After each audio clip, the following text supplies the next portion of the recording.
자, 오늘은 사도행전 1장 24절에서 26절까지의 말씀을 가지고 부활은 천국의 믿음과 소망과 사랑입니다. 부활은 천국의 믿음과 소망과 사랑입니다 하는 제목의 말씀 증거하겠습니다. 나이가 지긋한 노 교수가 학생들에게 강의에서 묻습니다. 아버지는 매독과 알코올 중독에 걸려 있고 어머니는 폐결핵을 앓고 있고 첫 아이는 태어난 지 얼마 안 돼서 폐결핵으로 죽었습니다. 그런데 어머니는 또다시 임신을 한 상태입니다. 어머니는 과연 어떻게 해야만 될까요? 한 학생이 손을 들고 대답을 합니다. 낙태를 하는 것이 당연합니다. 그 노 교수가 그 학생을 보면서 아주 심각한 표정으로 단호하게 말을 합니다. 자네는 지금 베토벤을 죽였네. 자네가 지금 베토벤을 죽인 것일세. 자, 노 교수가 이 학생들에게 말하고자 하는 그 뜻, 그 정확한 의미는 과연 무엇인가?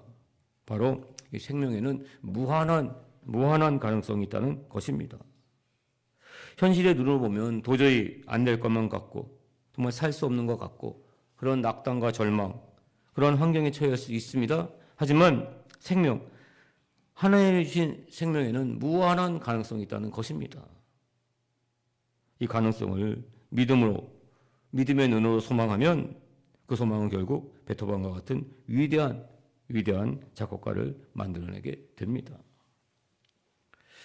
하지만 이러한 일이 정말 현실로 나에게 닥치면은, 내 삶에 닥치게 되면은 또한 낙담하고 절망이 먼저 앞서는 것이 사실이에요. 지금의 현재 상황을 보게 되면 국정이 마비되어 있는 상태입니다. 탄핵 전국의 상황이에요. 또 세계적으로는 이 관세 정책으로 말미암아 굉장한 경제 불황이 눈에 정말 앞에 있는 그러한 상황입니다. 힘들고 어려운 상황이에요. 하지만 이런 상황을 볼 때 우리는 낙담하고 절망할 수가 없습니다. 왜냐하면 우리는 불과 3년 전만 해도 정말 힘들고 어려운 상황을 넘어서 죽음의 상황 가운데 놓여 있었습니다. 코로나19로 말미암아 나라가 마비됐어요. 이 팬데믹으로 말미암아 전 세계가 마비된 것이 불과 3년 전의 일입니다. 교회는 문을 닫아야만 했습니다. 교회발 코로나19라는 19 확진자, 교회발 코로나19 확진자라는 그러한 기사로 말미암아 굉장한 사회적 지탄을 받기도 했어요. 교회는 정말 코로나19 가운데 그 죽음의 상황 가운데 직격탄을 맞았습니다. 힘들고 어려운 시간을 보냈어요. 하지만 그 시간을 우리는 이겨냈어요. 버텨냈습니다. 그 죽음의 상황, 그 어렵고 힘든 상황을 버텨낼 수 있었던 가장 큰 이유 중에 하나는 로마서 5장 3절 4절 말씀. 자, 다만 이뿐 아니라 우리가 환난 중에도 즐거워하나니 이런 환난은 인내는 연단을 소망을 이루는 줄 알미로다. 우리 가운데는 소망이 있었기 때문입니다.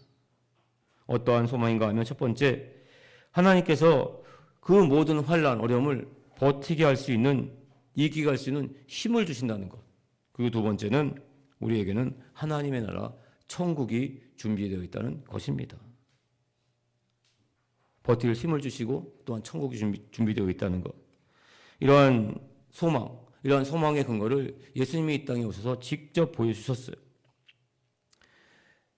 예수님은 하늘 보좌 우편에 계셨습니다. 하늘나라에 대해서 너무나 잘 알고 있었어요. 이 땅에 오신 예수님께서는 하나님의 나라에서 하나하나 말씀하시고 또한 하나님의 나라의 백성에 대해서 알려주셨습니다. 그리고 하나님의 나라가 임하는 것을 직접 보여주셨어요. 각종 병자를 살리셨습니다. 죽은 자를 살리셨어요. 오병이어의 기적을 베푸셨습니다. 없는 것을 있는 것 같이 부르셨어요. 또한 폭풍우를 잠잠케 하는 그러한 이적과 기적을 나타내셨습니다. 예수님 자신은 구약 성경에 예언된 메시아라는 사실을 하나하나 보여주셨어요. 그런데 십자가에서 죽으십니다. 당시 가장 잔혹한 형벌, 십자가에 못 박혀서 정말 처참하게 죽음을 당하십니다. 이 모습을 본 예수님의 제자들, 그리고 예수님을 따르던 모든 사람들, 모든 것이 다 끝났다고 생각을 했어요. 죽으셨기 때문에. 소망을 잃어버렸습니다. 자신들도 예수님처럼 십자가에 못 박혀 죽을까 두려웠어요. 도망쳤습니다. 숨었어요. 그런데 예수님이 부활을 하십니다. 그래서 이 부활은 제자들과 예수님을 따르는 사람들에게 있어서는 이 부활의 의미는 이전에 예수님께서 베푸신 기적과 이적을 넘어서는 정말 엄청난 사건이었습니다. 예수님께서 누차 계속해서 말씀하시고 실제로 보였던 하나님의 나라가 본격적으로 이 땅 가운데 시작되고 있음을 알리는 천국의 복된 소식이기 때문입니다. 부활은 천국의 복된 소식이었습니다. 제자들은 이 예수님의 부활을 보고 하나님 나라에 대한 확신, 하나님 나라, 천국에 대한 믿음, 첫 번째 믿음을 갖게 됩니다. 정말 예수님은 메시아 구원자구나 믿게 됩니다. 더 나아가서 예수님께서 하셨던 말씀, 하나님의 나라에 대한 약속이 반드시 부활하셨기 때문에 이루어질 것이라는 믿음을 갖게 됐어요. 그리고 이 믿음 가운데 제자들은 그 부활에 우리도 참여할 수 있다는 소망, 두 번째 소망을 갖게 됩니다. 히브리서 9장 27, 28절입니다. 한 번 죽는 것은 사람에게 정해진 것이요 그 후에는 심판이 있으리니 이와 같이 그리스도도 많은 사람의 죄를 담당하시려고 단번에 들이신 바 되었고 구원에 이르게 하기 위하여 죄와 상관없이 자기를 받은 자들에게 두 번째 나타나시니라. 부활하시니라.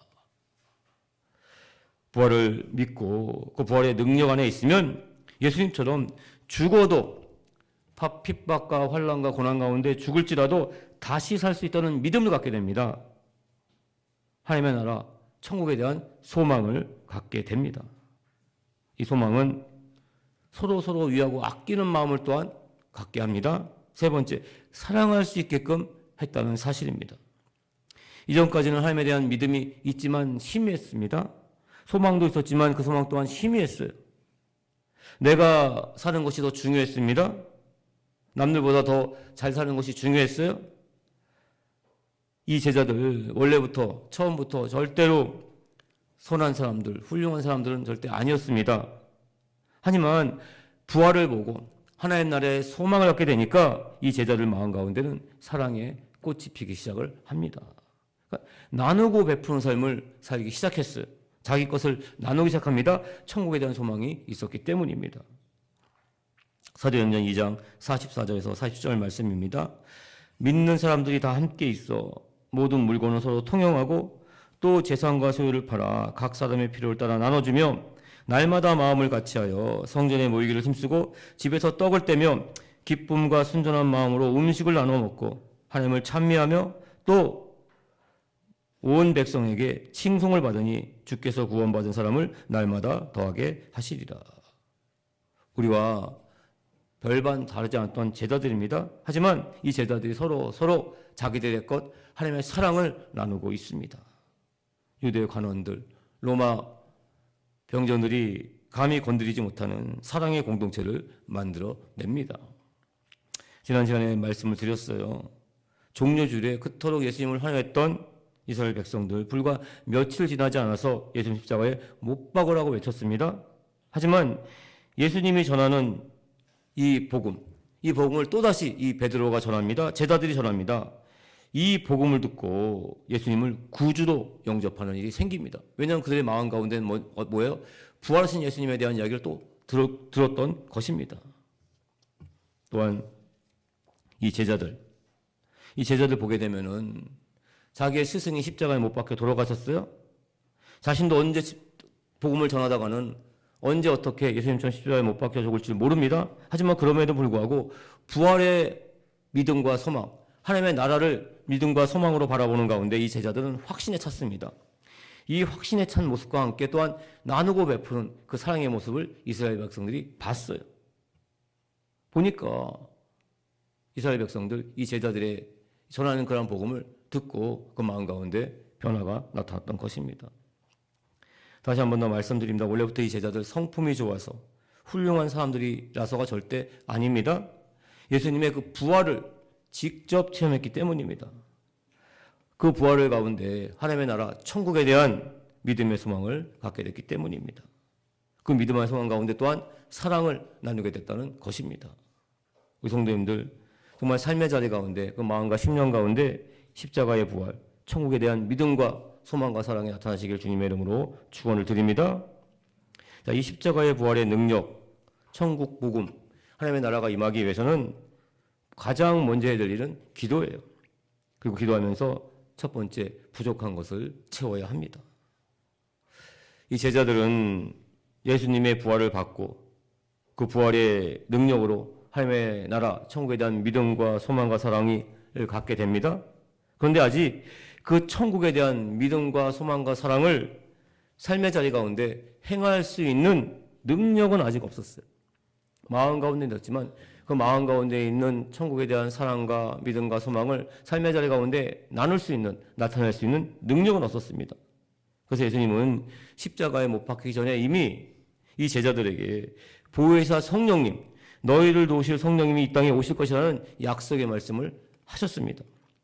요한복음 14장 16절 보시면 내가 아버지께 구하겠으니 그가 또 다른 보혜사를 너희에게 주사 영원토록 너희와 함께 있게 하리니, 이렇게 먼저 말씀을 하시고 이제 부활하셨습니다. 부활하신 다음에 승천하기 직전에 다시 한 번 더 이 제자들에게 약속의 말씀을 하십니다. 사도행전 1장 4절 5절입니다. 사도와 함께 모이사 그들에게 분부하여 이르시되 예루살렘을 떠나지 말고 내게서 들은 바 아버지께서 약속하신 것을 기다리라. 요한은 물로 세례를 베풀었으나 너희는 몇 날이 못되어 성령으로 세례를 받으리라 하시니라. 그리고 중요한 말씀을 하십니다. 8절 말씀이에요. 오직 성령이 너희에게 임하시면 너희가 권능을 받고 예루살렘과 온 유대와 사마리아 땅끝까지로 내 증인이 되리라. 제자들 예수님의 이 말씀, 부탁의 말씀을 듣고 모여서 기도합니다. 오순절날까지 간절히 기도해요. 기도하는 가운데 그 마음 가운데 깨닫게 된 것이 있습니다. 그것이 바로 뭐냐면 자신들이 아직은 부족하다는 거예요. 부족한 것을 깨닫고 그 부족한 것을 채웁니다. 무엇을 채웠는가 하면 오늘 본 말씀 25절 보면은 봉사와 및 사도의 직무를 대신할 자인지를 보이셔서 가룟 유다는 자기 직무를 버리고 제 곳으로 갔나이다 하고, 이 가룟 유다가 빠져 있어요. 12 제자가 세워졌는데 한 명이 빠졌습니다. 그 자리를 이 제자들은 채웁니다. 굳이 이 12명의 제자를 채워야 되는 데는 굉장히 큰 깊은 뜻이 있습니다. 12는 완전수예요. 그러니까 완전히 꽉 찼다는 의미입니다.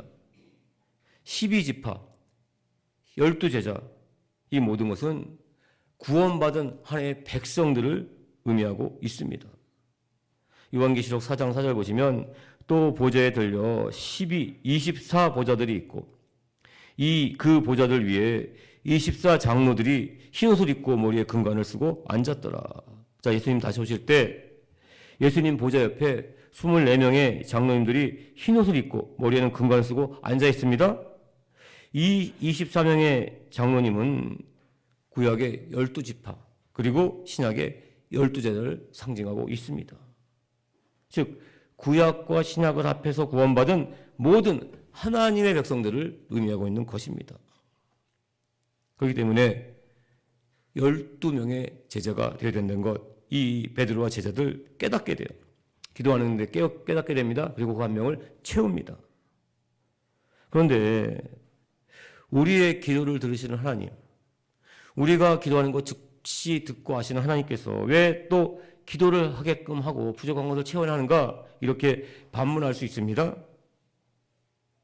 이 질문에 대한 답은 기도하는 그 기간 동안에 우리의 부족한 것이 하나님 앞에 준비되어야 되고 또한 그것이 채워지는 것이 반드시 필요하기 때문입니다. 모차르트와 베토벤, 서양 음악의 양대 거장입니다. 이 두 사람의 삶은 근데 정반대였다고 말할 수 있어요. 모차르트는 음악에 있어서만큼은 천재 중에 천재였습니다. 정말 하늘이 내린 천재였어요. 하지만 베토벤은 끊임없이 노력하는 노력형 천재였습니다. 그래서 학자들은 베토벤을 믿음의 조상 야곱에 비유합니다. 베토벤도 야곱처럼 끊임없이 하나님께 기도했습니다. 믿음이 좋았어요, 굉장히. 기도하면서 자신의 운명을 개척하는 최선의 노력을 다했던 사람이 바로 베토벤이에요. 좀 더 결론해서 자세한 말씀을 드리겠습니다. 이 베토벤은 밤낮 구별 없이 시간만 나면 피아노 앞에 앉았어요. 건반을 두드리며 작곡을 했습니다. 기도하고 묵상하는 가운데 한밤중에도 정말 악상이 떠오르면은 피아노 앞에 갑니다. 피아노를 쳐요. 그런데 이웃 사람들은 잠을 잘 수가 없었어요. 22살부터 35년 동안 무려 79번 이사를 다녀야 했습니다. 한 번은 다른 곳으로 이사를 가던 도중에 갑자기 마차 안에서 악상이 떠올랐어요. 베토벤은 마차에서 내립니다. 그 자리에 앉아서 밤새도록 작곡을 했어요. 그리고는 그 이사 나온 집으로 다시 들어가서 그냥 골아 떨어집니다. 그러니까 이사 가고 있던 사실을 잊어버렸던 것입니다. 그렇습니다. 끊임없이 음악에 대한 그 열정으로 자신을 채웠던 그 노력으로 말미암아 베토벤은 음악의 성자가 됐어요. 악성이라고 지금 칭송받고 있습니다. 우리 성도님들, 저 성도님도 마찬가지로 믿습니다.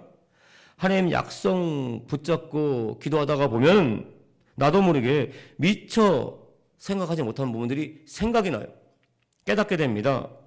기도하면서 그 나에게 부족한 부분들, 그것들을 하나하나 깨닫게 되고, 또한 그 가운데 정말 또한 버려야 될 것들을 하나하나 버리게 됩니다. 그리고 하나님 백성으로 온전히 준비될 것들, 채워야 될 것들 하나하나 채워요. 기도하는데 깨달은 것들. 그러면 하나님께서는 그 모든 것 가운데 협력하여서 정말 큰 일을 이루시는 줄 믿습니다. 성도님들, 기도하는데 정말 깨닫게 되는 것이 있어요. 내가 무엇을 준비해야 되는지, 사람의 입장에서 무엇을 준비해야 되는지 깨닫게 되는 것이 있습니다. 비인 것이 있어요. 하나하나 채우시길 주님으로 축원드립니다. 하나님께서 더 크게, 더 위대한 하나님의 백성으로서 사용할 줄 믿습니다. 이 제자들 기도하는 가운데 자신의 부족함을 하나하나 채우기로 작정합니다. 그런데 그 모든 것들을 내 뜻과 내 의지가 아니라 하나님의 뜻을 구했습니다. 이 채우는 데 있어서 하나님의 뜻은 무엇입니까? 하나님의 뜻을 먼저 구했다는 것 굉장히 중요합니다. 26절 보시면 제비를 뽑아 맞대를 얻으니 그가 11사도의 수에 들어가리라. 자, 가룟 유다의 그 빈자리를 채우는 데 있어서 이 제자를 선출하는 방법으로 이 제비를 뽑았어요. 이 제비를 뽑았다는 것 굉장히 성경적인 의미가 깊습니다. 원래 이 제비를 뽑아서 하나님의 뜻을 묻는 것은 이 구약시대 하나님께서 모세에게 주었던 그 율법을 통해서 만든 우림과 둠빔에서 시작이 됩니다. 출애굽기 28장 30절 보시면 너는 우림과 둠빔을 판결 흉패 안에 넣어 아론이 야훼 앞에 들어갈 때에 그의 가슴에 붙이게 하라. 아론은 야훼 앞에서 이스라엘 자손의 흉패를 항상 그의 가슴에 붙일지니라. 자, 우림과 둠빔은 검은 돌, 하얀 돌, 이 두 가지 이렇게 종류로 생겼다고 합니다. 확실하고 몰라요. 아직도 본 사람은 없기 때문에 모릅니다. 이 우림과 둠빔을 제사장은 가슴, 주머니, 이 가슴에 달린 주머니에 넣고 들어갑니다. 판결 흉패라고 합니다. 그래서 또한 들어가면서 이 제자들을 이 이스라엘 백성들을 다스리는 데 있어서 섬기는 데 있어서 어떻게 될지 결정을 못한 것들이 있을 것입니다. 그러면 그것을 갖다가 어떻게 할까요? 어떤 결정을 내릴까요? 하나님의 뜻을 묻습니다. 그리고 이 가슴에 달린 그 주머니 안에 들어있는 우림과 둠빔 중에 하나를 꺼내요. 꺼냄으로 말미암아 하나님의 뜻을 판결했습니다. 검은색이 나오면은 이렇게 판단하겠습니다. 흰색이 나오면 이렇게 판단하겠습니다. 이렇게 정하고 들어간 다음에 꺼낸 그 우림과 둠빔 중에 하나를 보고서는 판결을 내립니다. 그래서 판결 흉패예요. 이와 같이 제비를 뽑아서 하나님의 뜻을 구했다는 말씀은 성경에 꽤 많이 나옵니다.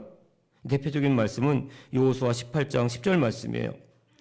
여호수아가 그들을 위하여 실로의 야훼 앞에서 제비를 뽑고 그가 거기서 이스라엘 자손의 분파대로 그 땅을 분배하였더라. 자, 가나안 땅을 정복했습니다. 이제는 지파대로 정복한 땅을 나눠줘야 됩니다. 그런데 제비를 뽑아서 땅을 나눠줍니다. 사람의 생각으로 생각하게 되면 많은 지파의 수가 많거나 또한 싸움에서의 공적이 크거나 이거에 따라서 나눠주는 것이 인간의 생각이에요. 그런데 이 여호수아는 하나님의 뜻을 물었어요. 뜻을 물어 제비를 뽑아서 공적이 크건 사람이 수가 많거니 아닙니다. 그 하나님의 뜻을 물어서 제비를 뽑아서 땅을 분배했다는 것입니다. 또한 이 제사장들이 맡은 그 직분, 그 당번을 정할 때도 제비를 뽑았습니다. 역대상 26장 13절 보시면 강문을 지키기 위하여 그의 조상의 가문을 따라 대소를 막론하고 제비를 뽑았으니, 그건 사명을 감당할 때도 제비를 뽑아서 그 사명을 감당케 했습니다. 또한 하나님이 지목한 사람을 뽑을 때도 제비를 뽑았습니다. 이 대표적인 사람은 요나입니다. 요나서 1장 7절 보시면 그들이 서로 이르되 자 우리가 제비를 뽑아 이 재앙이 누구로 말미암아 우리에게 임하였는지 알아보자 하고 곧 제비를 뽑으니 제비가 요나에게 뽑힌지라. 폭풍 가운데 배가 침몰할 위기에 처했습니다. 이 재앙을 임하게 한 사람이 누구인지 알아보기 위해서 제비를 뽑았고 그 결과로 하나님께 불순종했던, 말씀에 불순종했던 요나가 뽑히게 됩니다. 이 외에도 성경 말씀을 보게 되면 중요한 결정을 할 때마다 하나님의 뜻을 구하는 제비 뽑기를 종종 하게 되는 것을 보게 됩니다.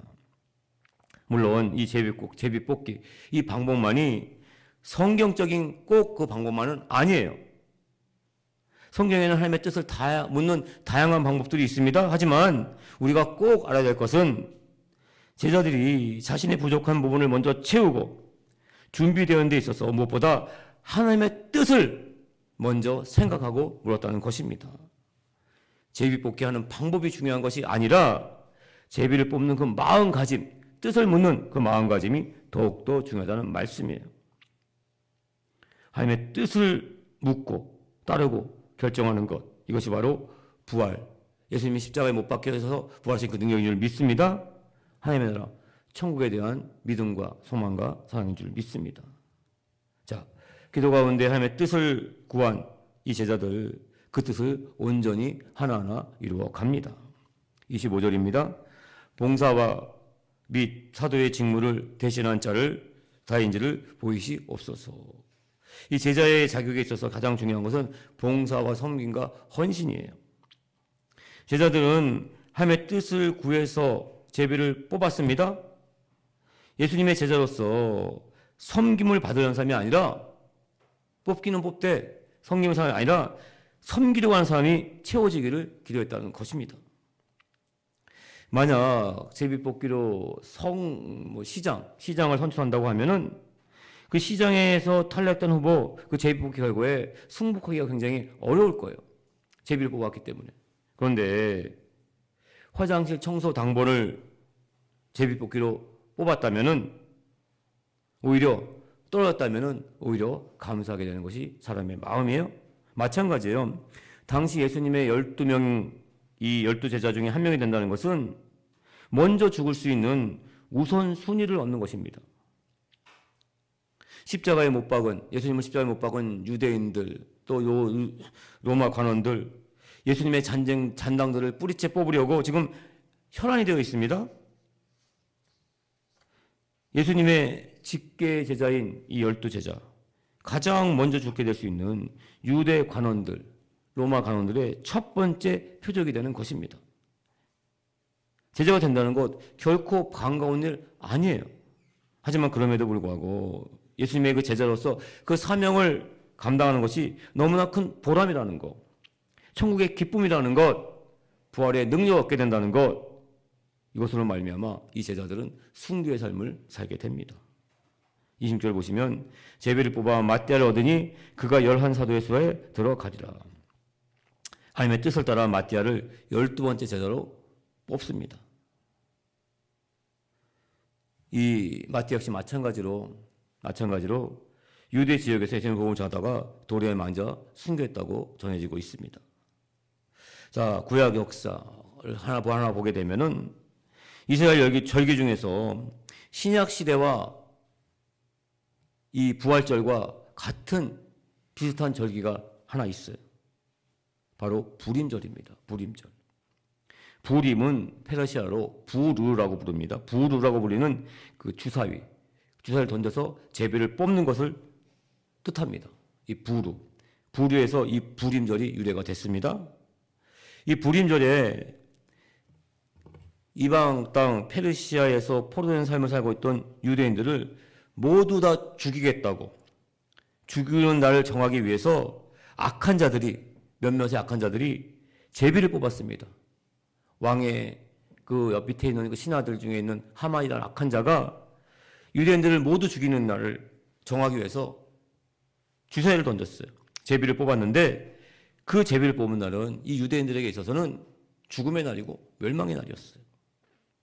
그런데 잠언 16장 33절 보시면 제비는 사람이 뽑으나 모든 일을 작정하시기는 야훼께 있느니라.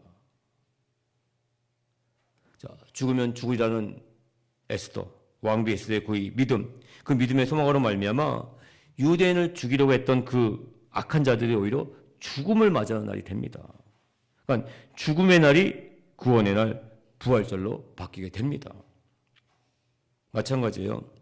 하나님의 뜻을 따랐던 12명의 제자들, 그들의 섬김과 봉사와 헌신으로 말미암아 예수 십자가의 그 십자가의 부활의 복음은 죽음을 넘어서 땅끝까지 전해지게 됩니다.